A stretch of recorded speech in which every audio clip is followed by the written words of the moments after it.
সবুজ শক্তির সংবাদে আপনাদের স্বাগত। সাথে রয়েছি আমি শবনম। দেখে নেব এই মুহূর্তে আমাদের হাতে থাকা গুরুত্বপূর্ণ সংবাদ। নির্বাচন শেষে বাড়িঘরে ভাঙচুর করা, হামলা, হুজ্জতে লুটপাট ইত্যাদি বিষয় নিয়ে সংবাদ মাধ্যমের মুখোমুখি হয়ে প্রতিক্রিয়া ব্যক্ত করেছেন তৃণমূল কংগ্রেসের স্টিয়ারিং কমিটির আহ্বায়ক সুবল ভৌমিক। আগরতলা থেকে রাকেশ দাসের রিপোর্ট, সবুজ শক্তি। জানাচ্ছি আজকেও আমরা অনেকগুলো অভিযোগ জানাচ্ছি। অভিযোগগুলো আজকে অভিযোগ পেয়েই তো সুপ্রিম কোর্ট নড়ে চড়ে বসেছে। এত অভিযোগের পাহাড় জমে গেছে। একটা সরকার কি করে দাবি করে যে আমরা এখানে সুশাসন দিচ্ছি, আমরা শান্তি শৃঙ্খলা আছে, এটা তো বুঝতে পেরেছে আজকে সারা ভারতবর্ষ বুঝতে পেরেছে, সুপ্রিম কোর্ট বুঝতে পেরেছে, সমস্ত সংগঠনগুলো, মানবাধিকার সংগঠনগুলো সবাই বুঝতে পেরেছে ত্রিপুরায় কি অত্যাচার চলছে। এখন যে চাঁদার জুলুম বা পোস্টপল ভায়োলেন্স, এগুলো আমরা বন্ধ করার জন্য আমরা আবেদন জানাচ্ছি। এগুলো অবিলম্বে বন্ধ করুন, মানুষকে থাকতে দিন, মানুষকে শান্তিতে থাকতে দিন। আর কত অত্যাচার করবেন? অত্যাচারের একটা সীমা আছে। যাই হোক, আমরা বিশ্বাস করি জনগণের শেষ কথা জনগণ বুঝিয়ে দিয়েছে। যারা বলেছিল 2% ভোট পাবে না, আজকে তারা বুঝতে পেরেছে যে এটা হয় না। মানুষই শেষ কথা বলে, সামনের দিনে মানুষই শেষ কথা বলবে। ক্ষমতাটা চিরদিন কন্টিনিউ করবে, ক্ষমতাটাকে প্রলম্বিত করবে, এটা তো সম্ভব নয়।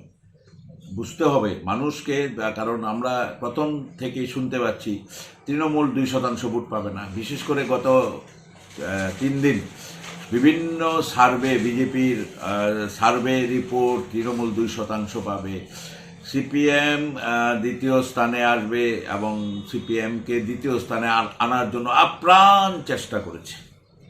কিন্তু মানুষ আমাদের সঙ্গে আছে। এ রাজ্যের মানুষকে যারা বোকা ভাবে, রাজ্যের মানুষ বোকা নয়।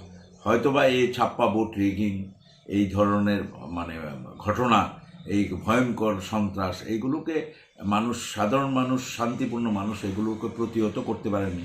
ভোটারদের যেভাবে ভোটার লাইন থেকে বের করে দেওয়া হয়েছে, যেভাবে পোলিং এজেন্টদের মেরে, প্রার্থীদের মেরে 10 জন প্রার্থী ভোট দিতে পারেনি। এটা কিসের নির্বাচন? সম্পূর্ণ প্রহসনের নির্বাচন।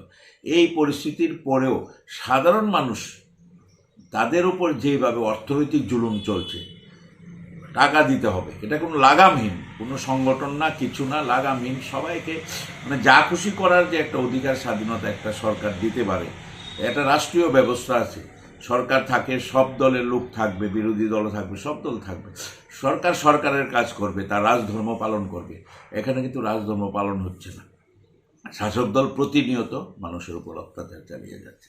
এগুলোর নেট রেজাল্ট হচ্ছে আমরা অনেক ক্ষমতা দেখেছি, ক্ষমতা এগুলো একদিন তাসের ঘরের মতো ভেঙে পড়ে। বিজেপি পুর পরিষদ, নগর পঞ্চায়েত, আগরতলা কর্পোরেশন নির্বাচনে জয়লাভ করেছে। সেটা কিভাবে করেছে রাজ্যের মানুষ প্রত্যক্ষ করেছে, প্রকাশ্যে নগ্নভাবে সেটা করেছে। এখন নির্বাচনের পর মানুষ তো গত 3.5 বছর শান্তিতে ঘুমোতে পারে না। এখন নির্বাচনের পরও সন্ত্রাস চলছে। তেলিয়ামুড়াতে আমাদের 5 জন খুব সিরিয়াস ইনজুর্ড হয়ে আছে, চিকিৎসাধীন আছে।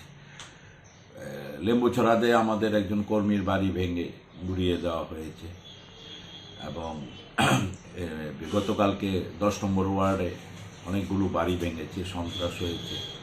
আর সবচেয়ে যেটা হচ্ছে বিজেপি ক্ষমতা আসার পর থেকে, সেটা হচ্ছে মানুষের থেকে অর্থ আদায় করা, গরিব মানুষের। এমনিতে তো 3.5 বছরের অধিক হলো রাজ্যে কর্মসংস্থান নেই, বেকারদের কাজ নেই, গরিব মানুষ, খেটে খাওয়া মানুষ, তাদেরকে কোনো প্রকল্পের সুযোগ সুবিধা পাচ্ছে না।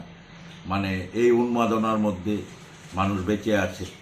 তার মধ্যে এত প্রতিকূল অবস্থার মধ্যেও, প্রতিকূল আর্থিক অবস্থার মধ্যেও মানুষকে যেভাবে অর্থনৈতিকভাবে, বিশেষ করে কাউকে গিয়ে বলছে এই নির্বাচনে তুই তৃণমূলের হয়ে কাজ করেছিস, তোকে 50,000 দিতে হবে, 25,000 দিতে হবে, 20,000 দিতে হবে। আমি বুঝতে পারি না একটা রাজনৈতিক দল কিসের উপর ভিত্তি করে রাজনীতি করছে। এই যে চাঁদার জুলুমটা একেবারে মাত্রা অতিরিক্ত সেটা হচ্ছে, সব মাত্রা ছাড়িয়েছে। চাঁদার জুলুম, অত্যাচার এগুলো ছাড়িয়েছে। এগুলো করে করে বিজেপি। এখনকার মতো সংবাদ এ পর্যন্তই। পরবর্তী সংবাদের জন্য চোখ রাখুন আমাদের সবুজ শক্তির পর্দায়। ধন্যবাদ।